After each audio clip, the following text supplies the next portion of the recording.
Au nom de Dieu, le Père, le Fils et le Saint-Esprit. Père Céleste, nous te louons, nous te remercions parce que ton amour est grand et incommensurable. Vraiment, tu as fait de nous tes enfants par grâce. Par grâce que tu nous accordes une fin heureuse de cette année. Par ta grâce, les derniers dimanches de l'année, tu nous réunis dans ta maison jeune et unie. Nous te sommes reconnaissants parce que tu as fait de nous tes enfants et tes serviteurs. Nous venons aussi pour te prier. Prions particulièrement pour nos bien-aimés qui sont dans des difficultés. Qui sont malades et pour ceux qui sont endeuillés. Ce matin, tous ceux qui ont perdu la foi à cause d'une circonstance ou d'un problème de la vie. Pour des aînés et des jeunes qui n'ont pas eu l'occasion d'être dans ta maison ce matin. Tous ce matin, bon Père Céleste, par ta grâce et selon la volonté, accorde la guérison là où c'est possible. Et surtout, bon et tendre Père Céleste, permet à ce que tous ceux qui sont éloignés ne se sentent pas isolés, que ta main protectrice repose sur eux.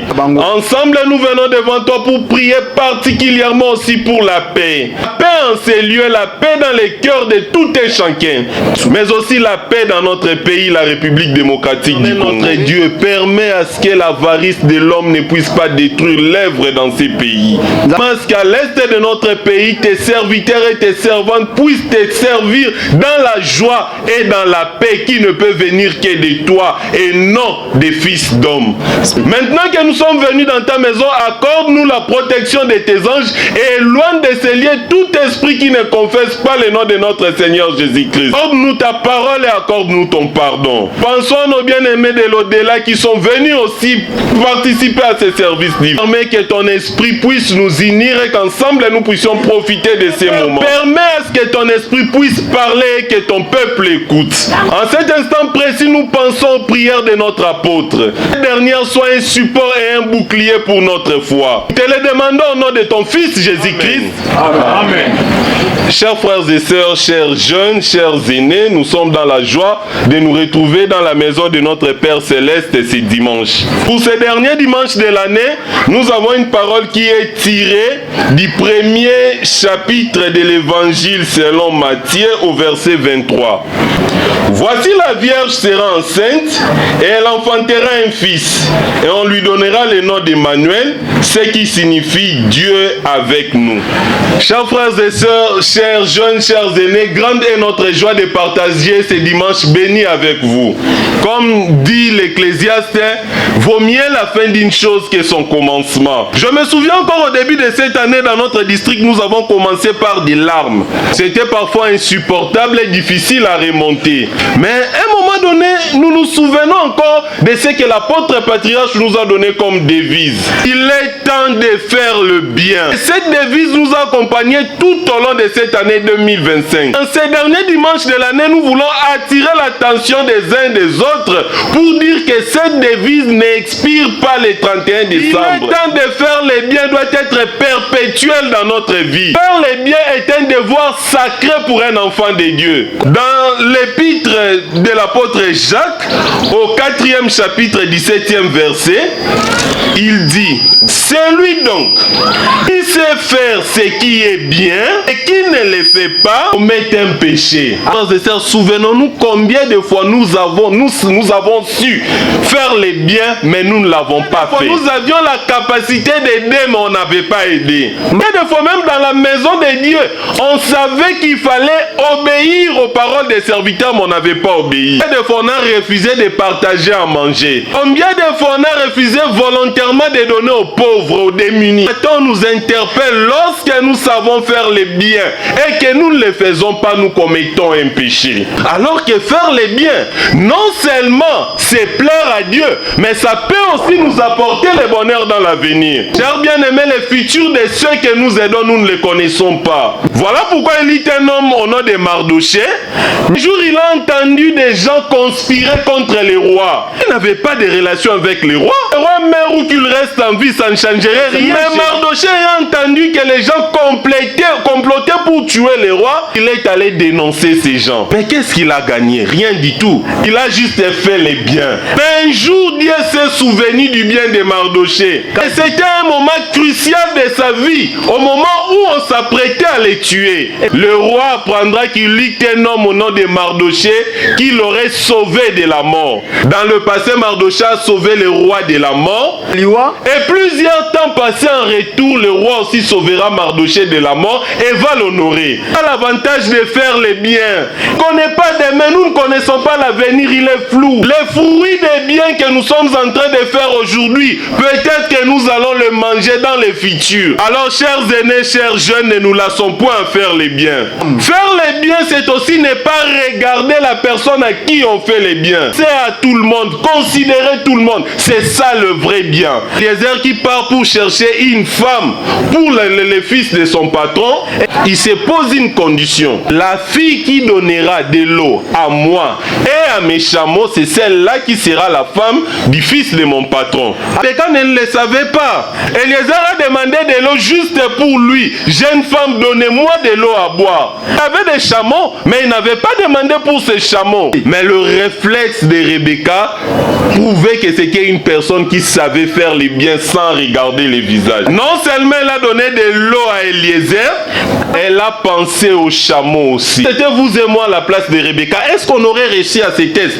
Pourquoi quand il faut faire les biens, il ne faut pas regarder les visages? Mais David, devenu roi, s'est souvenu du bienfait de Jonathan. Il a commencé à chercher dans la famille de Saoul s'il y a ne serait-ce qu'une personne qui peut être remerciée à la place de Jonathan. Là qu'on trouvera Mephibosheth, le fils de Jonathan. Imaginez un peu la vie des paralytiques dans nos jours. Entrons maintenant plusieurs milliers d'années en arrière. Comment est-ce que les paralytiques vivaient? Est-ce qu'on pouvait les marginaliser? La poussière Mephibosheth a été élevée jusqu'à la table du roi. Sa vie, on lui a servi les mains du roi. Non pas grâce à ses efforts, parce qu'il a fait du bien aux gens, mais c'est grâce au bienfait de son père. Et peut-être que vous avez aidé beaucoup de personnes dans votre vie. Ils ne sont même pas retournés pour vous remercier. Vous vous plaignez de l'ingratitude des gens de ce monde. Il y a ceux que vous avez aidés qui ont progressé dans la vie. Vous êtes dans la misère, ils voient, mais ne pensent même pas à vous. Dieu a vu ce que vous avez eu à faire.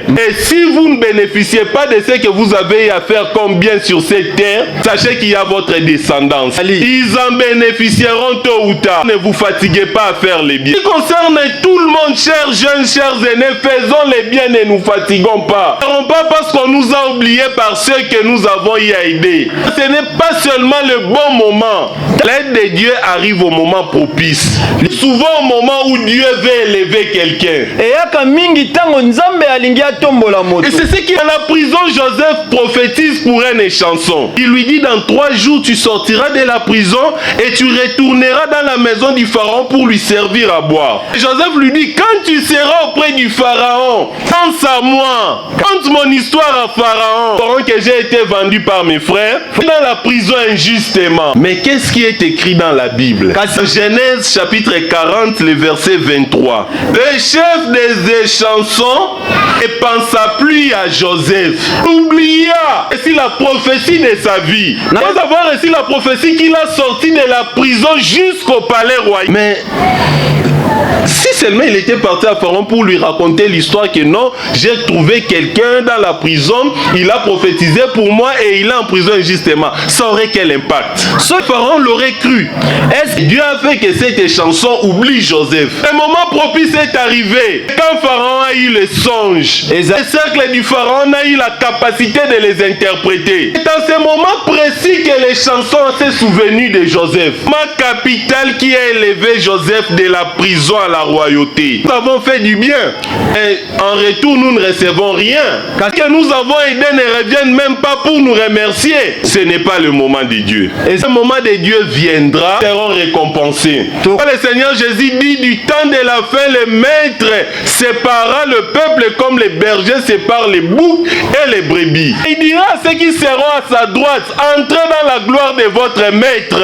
Car j'avais faim, vous m'avez donné à manger. Je n'avais pas d'habit, vous m'avez vêti. Malade, vous m'avez aidé. J'étais dans la prison, vous êtes venu me rendre visite et vous m'avez accueilli. Mais ces héros fidèles lui poseront la question, quand est-ce qu'on a fait tous ces biens à votre égard? Car la réponse de Jésus qui est pertinente, c'est lorsque vous les avez fait au plus petit de mes frères. Aider Jésus, c'est aider le faible. Aider Jésus, c'est aider le prochain. Entendre des reconnaissances en retour. C'est que nous allons continuer à faire les biens dans notre vie. Et que cette devise ne nous abandonne jamais. Faisons les biens jusqu'à la fin de cette année. Nous allons faire les biens pour toute notre vie. Chers frères et sœurs, chers jeunes, chers aînés, ce matin on veut nous montrer la toute puissance de Dieu. Dieu en qui nous croyons n'est pas un Dieu incapable. C'est un Dieu qui sait tout, qui connaît tout, qui voit tout et qui est partout. Nous devons marcher avec cette assurance. Nous avons un Dieu capable. Voilà pourquoi on nous demande de croire en la toute puissance de notre Dieu. Sa puissance, une vierge a pu concevoir et accoucher. Et cela fait partie de la confession de notre foi en tant que chrétien. Jésus-Christ qui est né de la Vierge Marie. Il est important d'en faire mention pour préciser que notre Dieu, c'est un Dieu de l'accomplissement de l'impôt. Nous devons lui faire confiance. Lui faisant confiance, nous devons aussi le confesser partout. Avec assurance pour dire que celui qui est derrière moi est plus fort que tout ce qui existe sur cette terre. Nous le savons, nous n'aurons peur de rien. Parce que nous le savons, nous n'allons pas trembler comme les enfants d'Israël devant la mer rouge. Ne connaissez pas la toute puissance de Dieu. Car lorsque la terre a tremblé à cause des chars des Égyptiens, ils ont pleuré et ils ont paniqué. Moïse, qui connaissait la toute puissance de Dieu, demandait de garder silence. Frères et sœurs, si nous connaissons la toute puissance de notre Dieu, nous n'allons pas paniquer dans notre vie. Entre nous allons les professer pour que les autres aussi le sachent. Nous devons influencer notre entourage pour qu'ils suivent notre Dieu. Qu'il est un Dieu capable de tout. Qui s'était pour son Dieu, une de ces dieux-là. C'est lui qui me régnera devant les hommes, je le régnerai devant mon Père qui est dans les cieux. C'est lui qui ne régnit pas professe. Et professer vient de la croyance. On peut que témoigner, c'est en couille en croix. Nous ne croyons pas en Dieu, comment est-ce que nous pouvons le confesser? Voilà pourquoi dans l'épître aux Romains, l'apôtre Paul dit, 10e chapitre, 9e verset, si tu confesses de ta bouche le Seigneur Jésus, si tu crois dans ton cœur et Dieu l'a ressuscité des morts, sera sauvé. Et sauvé, il faut d'abord confesser de la bouche Seigneur Jésus-Christ. Croire que Dieu l'a ressuscité de la mort. Que réellement nous confessons Jésus dans notre vie. Que réellement nous croyons qu'avec la toute puissance de Dieu, il a été ressuscité des morts. Et bien comprendre la capacité de Dieu à faire l'impossible. Imaginons la vie de Gédéon. Il a choisi Gédéon pour qu'il soit le juge de son peuple. Un jour, il devait combattre les Madianites. La victoire, Gédéon a réuni 32 000 hommes. Dieu n'a choisi que 300.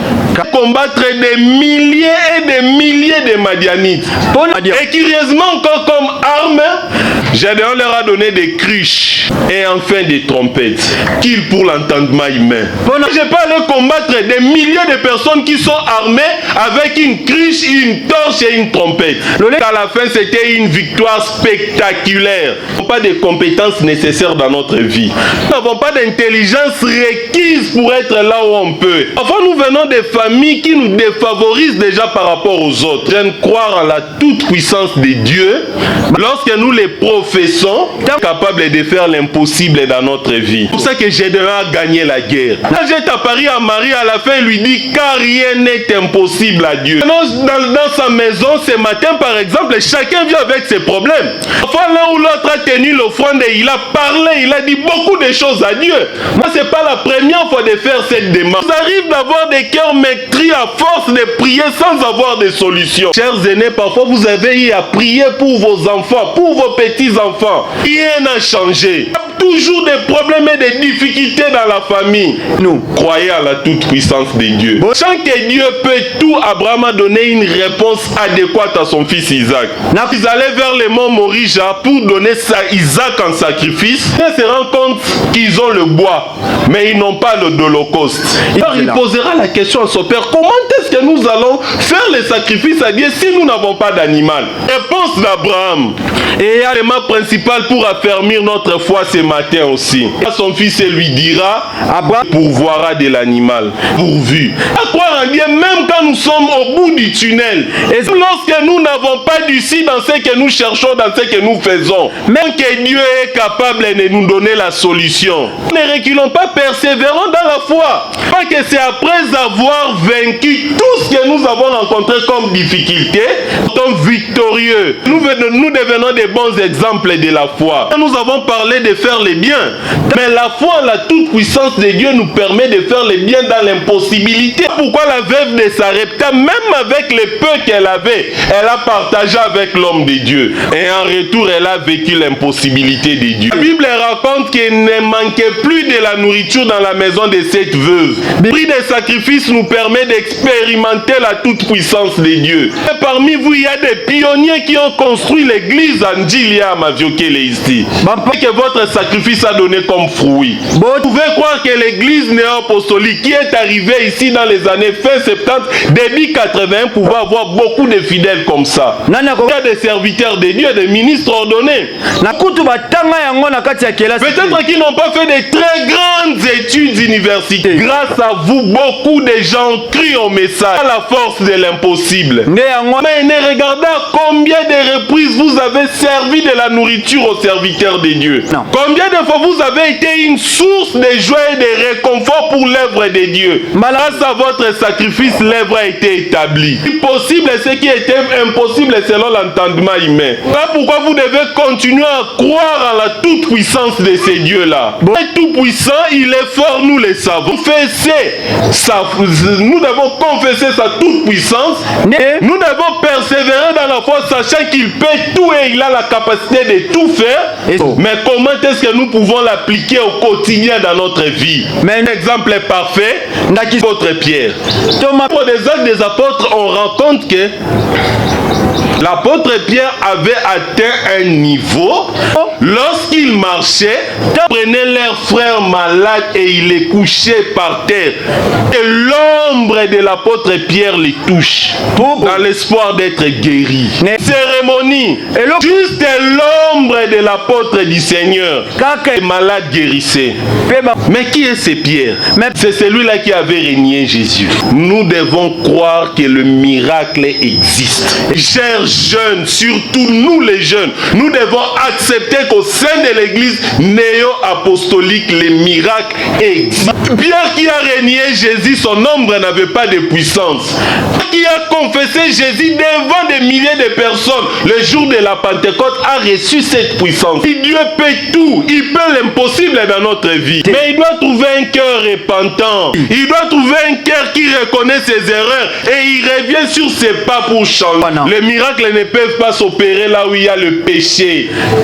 Pierre qui a régné Jésus, son ombre n'avait pas de puissance. Pierre qui a confessé Jésus devant des milliers de personnes le jour de la Pentecôte a reçu cette puissance-là. Nous l'avons dit, Dieu peut tout, il peut l'impossible dans notre vie. Il doit trouver un cœur repentant. Il doit trouver un cœur qui reconnaît ses erreurs et il revient sur ses pas pour changer. Les miracles ne peuvent pas s'opérer là où il y a le péché. Les miracles ne peuvent pas s'opérer là où il y a l'impudicité. Les miracles ne peuvent pas s'opérer là où il y a l'avidité, l'amour de l'argent. Les miracles ne peuvent pas s'opérer là où il y a le manque de sérieux. Les miracles ne s'opèrent pas là où il y a la paresse. Les miracles ne s'opèrent pas là où il y a le désespoir. Alors que ce sont ces fléaux qui frappent la jeunesse d'aujourd'hui. Alors comme l'apôtre Pierre, commençons par nous repentir. Venons sur nos pas et prenons la résolution d'être à l'image du Christ. Allons l'expérimenter qu'il n'y a pas que Pierre. Il y a vous et nous aussi. Et nous sommes capables de le faire. Mais première chose, nous devons plaire à notre Dieu. Et plaire à Dieu, c'est éloigner les pensées humaines dans nos têtes. Et Pierre dans l'ombre guérissait les malades. Mais avant, il a été traité de Satan. Le Seigneur Jésus lui a dit, arrière de moi Satan, que vous avez des pensées humaines. Mais Pierre a compris. Il s'est rendu compte réellement que mes pensées humaines me poussent au diable.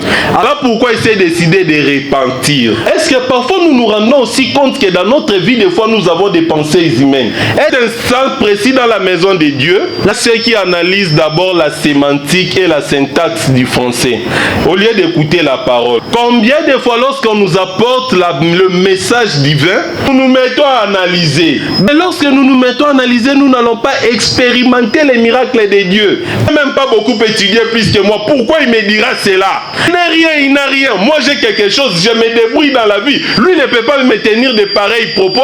Pourquoi? Parce qu'il est diacre dans la communauté. À l'école, on était avec lui. À la confirmation, nous étions avec lui. Il n'était même pas plus intelligent que moi.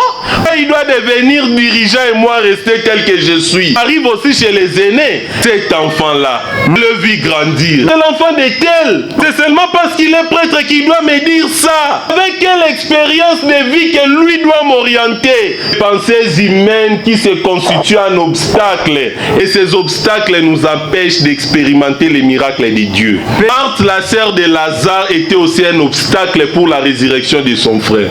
Selon ses pensées humaines, un corps qui a fait 4 jours dans les sépulcres ne pouvait plus ressusciter. Et le Seigneur Jésus lui dira: tu crois, tu verras la gloire de Dieu. Chers aînés, chers jeunes, dernier dimanche de cette année, nous voulons croire pour expérimenter cette toute puissance de Dieu. Rien ne lui est impossible. Par sa puissance, il a fait enfanter une vierge. Et l'ange lui a dit: rien n'est impossible à Dieu. Nous devons le croire et le confesser aujourd'hui aussi que rien n'est impossible à Dieu. Pour nos enfants dont les problèmes nous rongent tous les jours, parents, continuez à prier, rien n'est impossible à Dieu. Votre fervente prière a la capacité de transformer leur vie. Votre foi a la capacité de déplacer toutes les montagnes qui s'érigent en obstacle dans votre famille. Chers jeunes, il n'y a aucune difficulté qui puisse être plus puissante que la force de notre Père Céleste. Vous avez eu votre diplôme d'état, vous voulez continuer les études, mais l'argent manque. Désespérez pas. Notre Dieu est plus puissant que le manque d'argent. Âge avancé, il n'y a aucun projet de mariage, il n'y a aucun prétendant sérieux. Ma chère sœur, ne vous méconduisez pas. N'abandonnez pas votre foi. Il y a un Dieu plus puissant que le mariage. Il y a des projets de la vie qui ne marchent pas. Le commerce qui ne marche pas. Vous cherchez du travail mais vous n'en trouvez pas. Ou soit vous avez un travail qui ne vous plaît pas. Notre Dieu est plus puissant que tout ce que nous rencontrons comme problème. Faisons-lui confiance. Et on va expérimenter sa toute puissance. Et pour clore, la toute puissance de Dieu ne se résume pas à ce qui est terrestre. La toute puissance de Dieu se manifeste aussi dans ce qui est spirituel. Nous devons les confesser, nous devons croire à tous les miracles spirituels que nous expérimentons dans notre vie. Et nous devons confesser que le baptême d'eau nous a lavé du péché originel. Chers jeunes, chers aînés, par le sang de Jésus-Christ, nous avons été sauvés de la mort. Ce miracle est plus grand que tout miracle terrestre que nous pouvons expérimenter. Tous les jours dans la maison de Dieu, nous recevons le pardon des péchés. Quel est ce miracle qui peut être comparable au pardon des péchés? Il y a des hommes sur cette terre qui vivent bien. Ils ont la paix terrestre, ils ont la joie terrestre. Parfois nous les admirons aussi, mais ils sont spirituellement très éloignés de Dieu. Vous et moi, tous les jours dans sa maison, nous vivons sa proximité. Parfois il ne regarde même pas l'ampleur des péchés commis, il nous pardonne. Ça doit être un grand miracle qui doit nous pousser à croire à sa toute puissance. Nous bénéficions du corps et du sang de Jésus-Christ. Et une garantie pour sa venue. À travers son corps et son sang, nous avons la certitude de régner avec lui. C'est le miracle que les gens de ce monde ne peuvent pas vous donner. Dans ce monde, les gens peuvent vous donner de l'argent sous forme de miracle. Le mariage, le travail et la réussite, tout ça, les gens de ce monde peuvent vous les donner aussi. Mais ils ne vous donneront jamais le corps et le sang de Jésus-Christ. En d'autres termes, tous les miracles de ce bas monde ne nous donneront jamais de la vie éternelle. Voilà pourquoi quand nous professons, quand nous croyons à la toute puissance de notre Père Céleste, croyons beaucoup plus au miracle spirituel qu'au miracle charnel. Et là nous rendra patients et persévérants. Et au jour du Seigneur, nous allons hériter de son royaume éternel. Amen. Amen. Ne nous tenez pas rigueur d'avoir été aussi long. Même en Lingala, je pense qu'on serait toujours long comme ça. Bon. Les serviteurs sont nombreux. Nous avons bénéficié de la visite de notre prêtre Olivier. Lui aussi va nous servir. Courage, s'il vous plaît.